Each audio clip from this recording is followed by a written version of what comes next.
조선 어느 마을에 사람들의 웃음거리가 된 한 며느리가 있었습니다. 18살 처녀가 시집 온 집의 신랑은 놀랍게도 10살짜리 아이였습니다. 사람들은 수군거렸습니다. 신랑이 애기라니 저 며느리가 남편을 키우겠구먼. 그런데 어느 날 장터에 나타난 한 여인의 모습에 사람들은 모두 발걸음을 멈췄습니다. 그 여인의 등에 어린아이 하나가 엎여 있었기 때문입니다. 사람들이 묻습니다. 저자, 등에 업은 아이가 아들이냐? 그때 여인이 조용히 말합니다. 아닙니다. 제 신랑입니다. 그날 장터에서 시작된 이야기는 훗날 이 마을을 뒤흔들 놀라운 인연으로 이어지게 됩니다. 그리고 10년 뒤 아무도 예상 못한 일이 벌어집니다. 이야기 시작 전 홍자회담을 시청해주셔서 감사합니다. 구독과 좋아요는 사랑입니다. 조선시대에 작은 산골 마을에 춘이라는 처녀가 살았습니다. 18살의 춘이는 이른 나이에도 불구하고 이미 집안의 기둥 같은 존재였습니다. 아버지는 오래전 병으로 세상을 떠났고 홀어머니 혼자 춘이를 키워왔습니다. 마을 어귀에 자리한 낡은 초가집 한 채가 그들의 전부였고 먹을 것이 넉넉하지 않은 날이 더 많았습니다. 그래도 춘이는 불평 한마디 없이 새벽부터 일어나 밭을 일구고 어머니의 허리를 주물러 드리고 삭바느질까지 해가며 살림을 꾸려 나갔습니다. 마을 사람들은 춘이를 볼 때마다 저 처자는 참 부지런하고 야무지다라고 입을 모아 칭찬했습니다. 그 말이 춘이에게는 가난한 살림 속에서 얻을 수 있는 유일한 위안이었습니다. 그러던 어느 해 가을, 춘이의 어머니가 조심스레 딸을 불렀습니다. 말을 꺼내기가 어려웠는지 한동안 헛기침만 하던 어머니는 결국 입을 열었습니다. 이웃 마을에 사는 최 씨 집안에서 혼담이 들어왔다는 것이었습니다. 최 씨 집안은 비록 크게 넉넉하지는 않았으나 춘이네보다는 형편이 나았고 무엇보다 혼인을 하면 춘이가 굶지 않아도 된다는 것이 어머니의 속마음이었습니다. 춘이는 혼인 자체를 마다하지 않았습니다. 언젠가는 시집을 가야 한다는 것을 알고 있었고 어머니의 마음도 헤아릴 수 있었습니다. 그런데 한 가지 이상한 점이 있었습니다. 어머니가 신랑의 나이를 선뜻 말하지 않는 것이었습니다. 춘이가 거듭 묻자 어머니는 작은 목소리로 말했습니다. 10살이란다.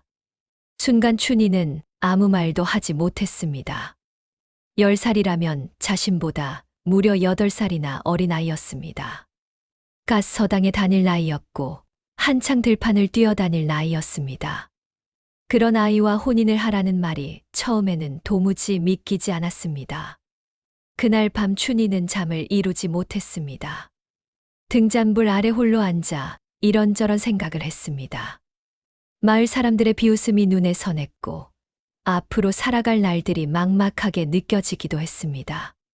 그러나 새벽녘이 되어 동이 트기 시작할 무렵 춘이는 마음을 정했습니다. 어차피 살아가는 것은 자신의 몫이었고 남들의 시선보다 자신이 어떻게 살아가느냐가 더 중요하다는 것을 춘이는 어린 나이에 이미 알고 있었습니다. 혼인날이 다가왔습니다. 마을 사람들은 예상대로 뒤에서 수군거렸습니다.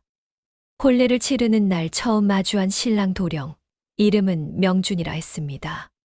작고 야윈 몸에 수줍음이 많은 아이였는데 낯선 어른들 앞에서 잔뜩 긴장한 탓인지 눈을 제대로 들지 못하고 발끝만 바라보았습니다. 춘이는 그 모습을 보며 마음 한편이 찡해졌습니다. 혼례복을 차려입은 채 두 손을 가지런히 모으고 서 있는 명준의 모습이 어딘지 모르게 안쓰러워 보였습니다. 춘이는 그날 처음으로 생각했습니다. 이 아이를 잘 키워야겠다고, 아니, 잘 보살펴야겠다고. 혼인 후 춘이의 일상은 전보다 훨씬 바빠졌습니다. 시어머니는 몸이 좋지 않아 오래 서 있지 못하는 형편이었고, 집안 살림은 고스란히 춘이의 손에 맡겨졌습니다. 춘이는 새벽에 일어나 밥을 짓고 마당을 쓸고 시어머니의 약을 다리고 남편 명준이 서당에 갈 수 있도록 옷을 챙겨 입혔습니다. 처음에 명준은 춘희가 낯설었는지 말 수가 없었습니다. 가끔 춘희가 말을 걸면 짧게 대답하고 얼른 방으로 들어가 버리곤 했습니다. 마을 아이들과 뛰어놀다가도 춘희의 목소리가 들리면 괜스레 머쓱한 얼굴로 발걸음을 늦추었습니다. 그러나 춘희는 서두르지 않았습니다. 억지로 친해지려 하지도 않았고 어른의 권위로 명준을 대하지도 않았습니다.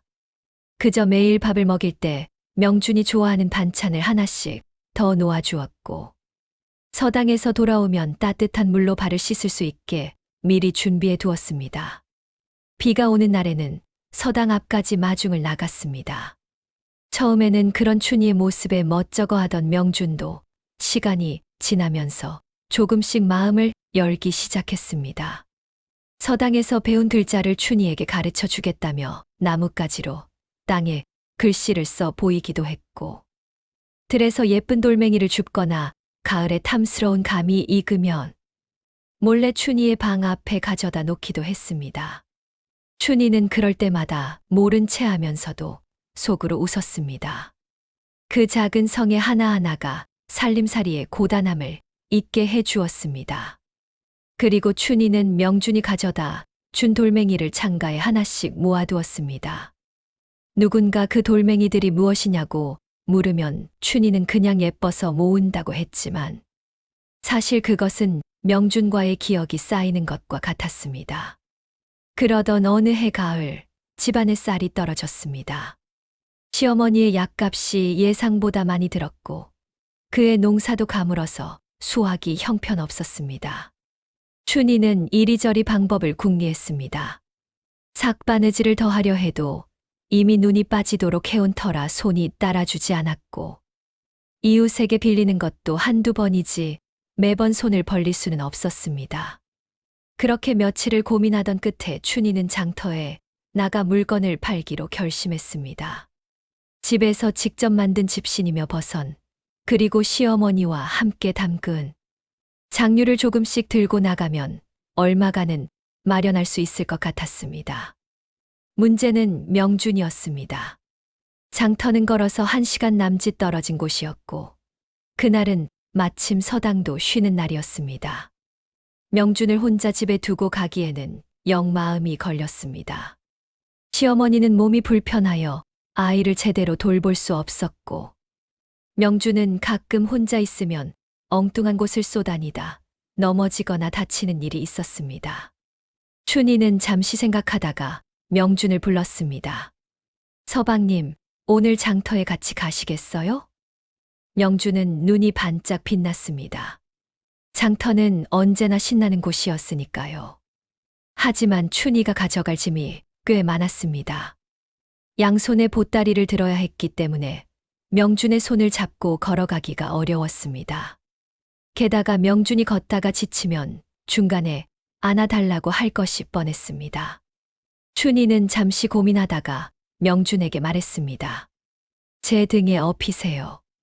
명준은 처음에 고개를 저었습니다. 자기가 어린애냐는 듯한 표정이었습니다.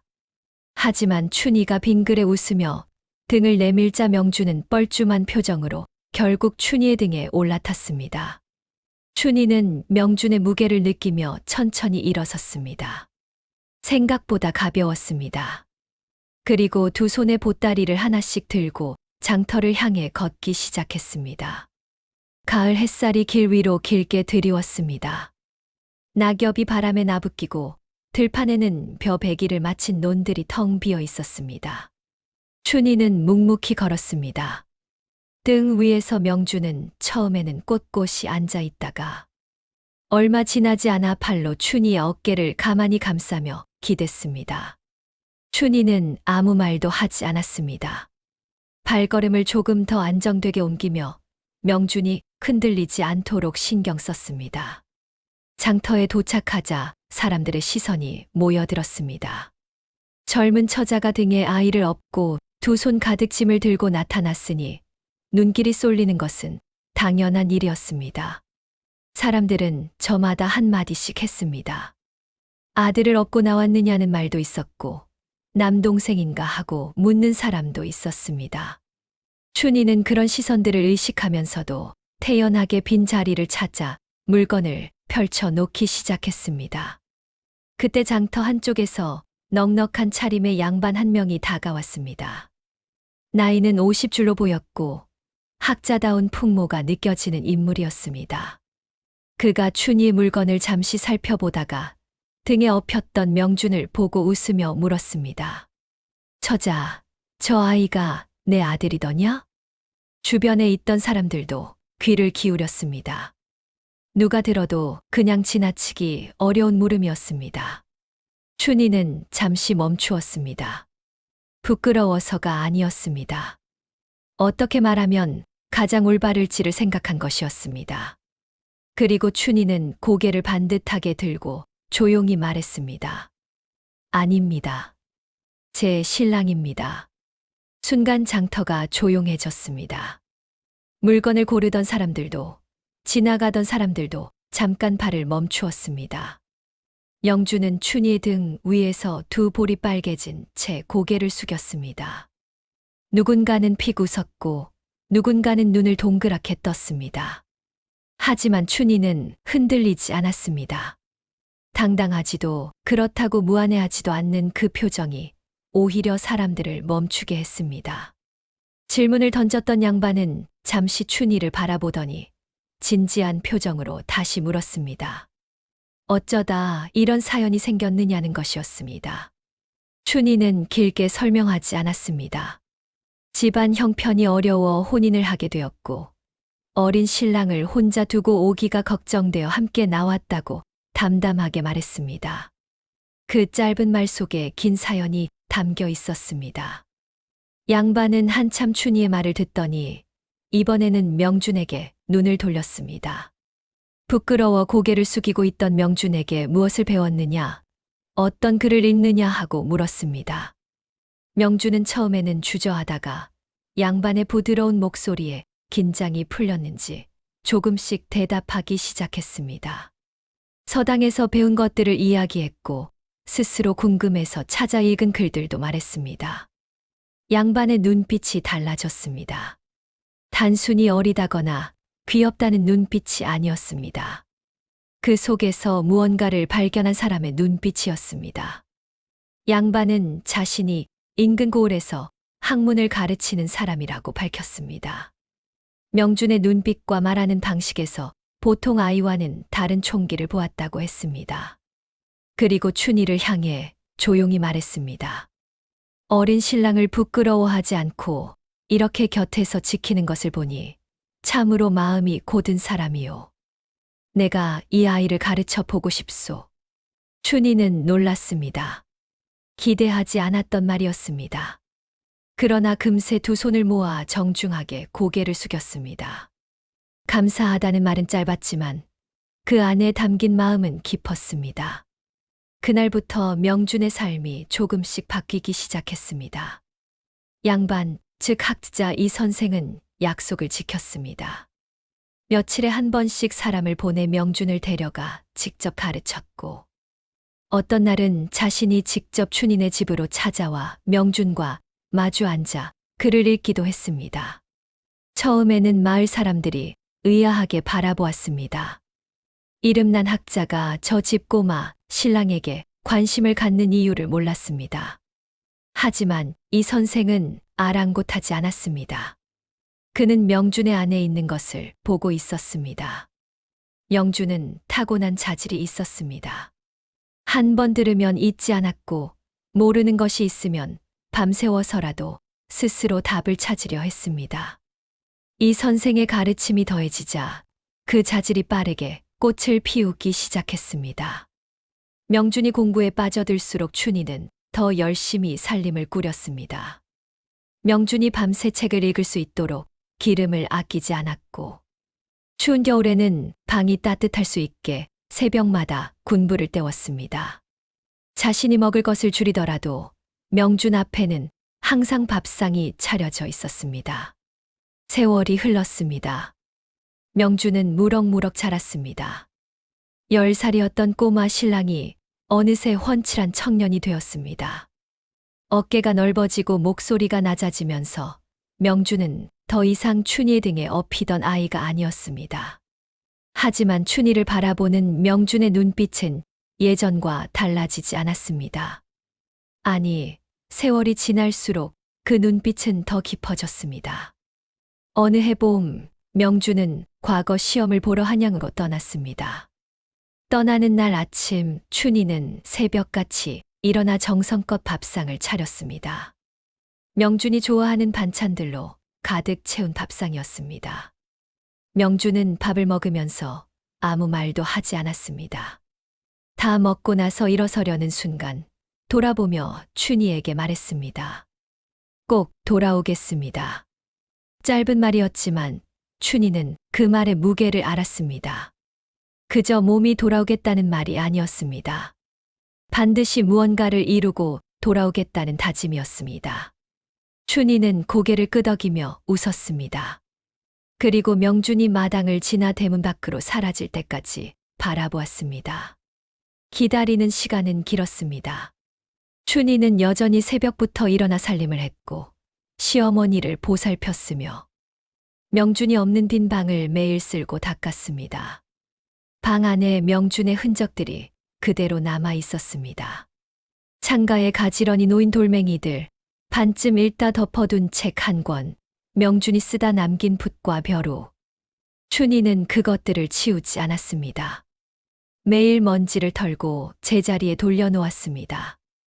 누군가 왜 그러느냐고 물으면 춘희는 그냥 돌아올 자리를 지켜두는 것이라고 짧게 답했습니다. 그런데 명준이 떠난 지 석 달이 지나도록 아무런 소식이 없었습니다. 한양은 멀었고 편지 한 장이 오가는데도 시간이 걸렸습니다. 그 사이 시어머니의 병세가 갑자기 나빠졌습니다. 몸을 일으키지도 못할 만큼 쇠약해졌고 약재를 구하는데 돈이 들어가기 시작했습니다. 춘희는 가진 것을 하나씩 팔았습니다. 혼인 때 가져온 폐물 중 남은 것들, 아껴두었던 비단 한 필, 심지어 자신이 쓰던 반지꼬리까지 내다 팔았습니다. 그러고도 모자라자 이웃집에 일손을 빌려주며 품삯을 받기 시작했습니다. 그 무렵 마을에서 가장 살림이 넉넉한 김씨 댁에서 사람이 찾아왔습니다. 김씨는 마을에서 작은 포목점을 운영하는 중인 출신으로 재산은 있으나 사람 됨됨이에 대해서는 이런저런 말이 따라다니는 인물이었습니다. 그가 보낸 사람은 춘희에게 뜬금없는 제안을 전했습니다. 김씨 댁 안채에서 일하는 몸종 자리가 났는데 월전으로 쌀 2가마와 현금을 주겠다는 것이었습니다. 듣기에는 좋은 조건이었습니다. 하지만 조건이 하나 있었습니다. 명준과의 혼인 관계를 정리하고 오라는 것이었습니다. 형편이 어려운 여인에게 사실상 새 삶을 차려주겠다는 뜻이 담긴 말이었고 그것이 무엇을 의미하는지 춘희는 모르지 않았습니다.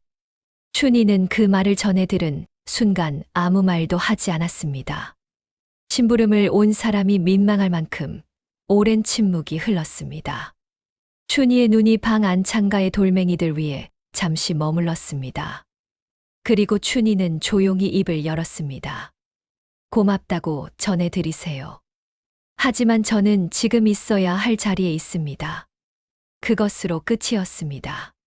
심부름꾼은 돌아갔고 춘희는 다시 붓두막 앞에 앉아 약을 다리기 시작했습니다.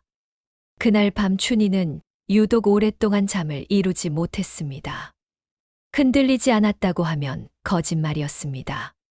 시어머니의 가쁜 숨소리를 들으며 빈 쌀독을 생각하다 보면 자신이 지금 옳은 길을 가고 있는 것인지 알 수 없는 순간들이 있었습니다. 아무도 알아주지 않는 기다림이 때로는 너무 무겁게 느껴졌습니다. 그러나 날이 밝으면 춘희는 다시 일어났습니다. 이불을 개고 부엌으로 가서 불을 지폈습니다. 지난밤의 흔들림이 무색하게 아침은 언제나 할 일들로 가득 차 있었습니다. 설상가상으로 그해 겨울은 유독 혹독했습니다. 눈이 무릎까지 쌓이는 날이 며칠씩 계속되었고 땔감이 바닥을 드러냈습니다. 춘희는 눈 쌓인 산을 올라 직접 나무를 했습니다. 손이 얼어 감각이 없어질 때까지 도끼를 휘두르고 등짐을 지고 내려왔습니다. 그런 날이 반복되자 춘희의 손등이 텄고 발 뒤꿈치에는 동상이 생겼습니다. 밤마다 쑤시는 발을 천으로 감싸고 누우면서 춘희는 이 겨울이 지나가기를 기도했습니다. 마을 사람들은 이제 춘희에게 노골적으로 비웃음을 보내지는 않았습니다. 하지만 그렇다고 손을 내밀어 주지도 않았습니다. 오히려 안타깝다는 듯한 시선이 더 불편할 때도 있었습니다. 이웃집 안악이 지나가다 말을 건넸습니다. 그 나이에 혼자 이 고생을 할 것이 있느냐? 과거에 붙는 사람이 몇이나 되느냐? 설령 붙는다 해도 저 집 사정이 달라지겠느냐는 말들이었습니다. 아기는 없었습니다. 그렇기 때문에 오히려 더 마음에 걸렸습니다. 악이 없는 말이 때로는 가장 오래 남았습니다. 춘희는 그런 말들을 들을 때마다 아무 반응도 보이지 않았습니다. 화를 내지도 않았고 항변하지도 않았습니다. 그저 하던 일을 계속했습니다. 그리고 소식이 왔습니다. 명준이 과거에 급제했다는 소식이었습니다. 마을에 그 소식이 전해지자 분위기가 달라졌습니다. 사람들은 서로 얼굴을 마주보며 놀라워했습니다. 예전에 비웃던 사람들은 슬그머니 말을 바꾸었습니다. 원래 총명해 보이더라느니, 그럴 줄 알았다느니 하는 말들이 나왔습니다. 춘희는 그런 말들이 귀에 들어왔지만 별달리 반응하지 않았습니다. 그저 명준이 돌아오기를 기다렸습니다. 명준이 돌아왔습니다. 관복을 갖춰 입고 당당한 걸음으로 돌아온 명준은 마을 어귀에서부터 많은 사람들의 시선을 받았습니다. 사람들이 모여들었고 명준을 축하하는 말들이 쏟아졌습니다. 명준은 정중하게 답례를 하면서도 눈은 계속 한 방향을 향하고 있었습니다. 마을 어귀 쪽이었습니다. 그쪽에서 춘희가 천천히 걸어오고 있었습니다. 수수한 차림이었지만 걸음걸이가 반듯했습니다. 명준은 사람들 앞에서 멈추어 서더니 말을 꺼냈습니다. 처음에는 모두가 축하 인사나 앞으로의 포부를 이야기할 것이라 생각했습니다. 그런데 명준의 말은 달랐습니다. 제가 오늘 이 자리에 설 수 있게 된 것은 제 힘만이 아닙니다. 어릴 적 저를 등에 업고 장터를 다니면서 살림을 꾸려 나갔던 사람. 밤마다 제가 공부할 수 있도록 방을 따뜻하게 지켜준 사람. 아무도 저를 인정하지 않을 때도 묵묵히 곁에 있어 준 사람. 바로 제 아내 춘이었습니다. 장터에서 웃었던 사람들, 마을에서 수군거렸던 사람들. 그 오랜 세월 동안 등 뒤에서 말을 얹었던 사람들이 그 자리에 있었습니다. 명준의 말이 끝나자 사람들은 아무 말도 하지 못했습니다. 누군가는 고개를 숙였고 누군가는 뒤늦게 서야 무언가를 깨달은 듯한 표정을 지었습니다. 춘희는 명준의 말을 들으며 아무런 표정 변화도 없이 그저 가만히 서 있었습니다. 사람들의 시선이 쏠리자 춘희는 조용히 웃었습니다. 기쁨도 승리도 아닌 그냥 오래된 어떤 것이 제자리를 찾은 것 같은 편안한 웃음이었습니다. 그 후 명준은 관직에 올라 백성을 위한 일에 힘썼고 춘희는 여전히 변함없이 살림을 지키며 명준의 곁을 지켰습니다. 세월이 흘러 두 사람이 나이가 들어도 명준이 중요한 결정을 해야 할 때면 반드시 춘희에게 먼저 이야기를 했고 춘희는 언제나처럼 조용하고 명료한 말로 답을 주었습니다. 사람들은 명준을 훌륭한 관리라고 칭송했지만 명준 자신은 언제나 춘희를 자신의 가장 중요한 스승이라고 말했습니다. 그 이야기가 마을에서 마을로 전해지면서 조금씩 덧붙고 변해갔습니다. 하지만 변하지 않는 것이 하나 있었습니다. 이야기의 중심에는 항상 춘희가 있었습니다. 어린 신랑을 등에 업고 가을 장터길을 걷던 18살 처녀의 이야기. 부끄러움도 원망도 없이 자신의 길을 걸어간 그 여인의 이야기가 오랜 세월 동안 사람들의 입에 오르내렸습니다. 훗날 이 선생은 자신의 제자들에게 명준의 이야기를 할 때마다 이렇게 말했다고 합니다. 장터에서 만난 것은 명준이었지만 그날 진짜로 만난 것은 춘이었다고. 사람을 알아보는 눈이란 그 사람 자체만 보는 것이 아니라 그 사람을 둘러싼 것들을 함께 보는 것이라고. 춘이가 명준을 등에 업은 것은 단순히 아이를 데리고 다닌 것이 아니라 한 사람의 가능성을 온몸으로 지고 걷는 일이었다고. 그 말이 또다시 전해지고 전해져서 조선의 어느 작은 마을에서 시작된 이 이야기는 오래도록 사람들 사이에 살아남았습니다. 꼬마 신랑과 18살 새색시의 이야기. 그리고 사람을 등에 업고 걸어간 한 여인이 결국 무엇을 길러냈는지에 대한 이야기로요. 이야기 마칩니다. 들어주셔서 감사합니다.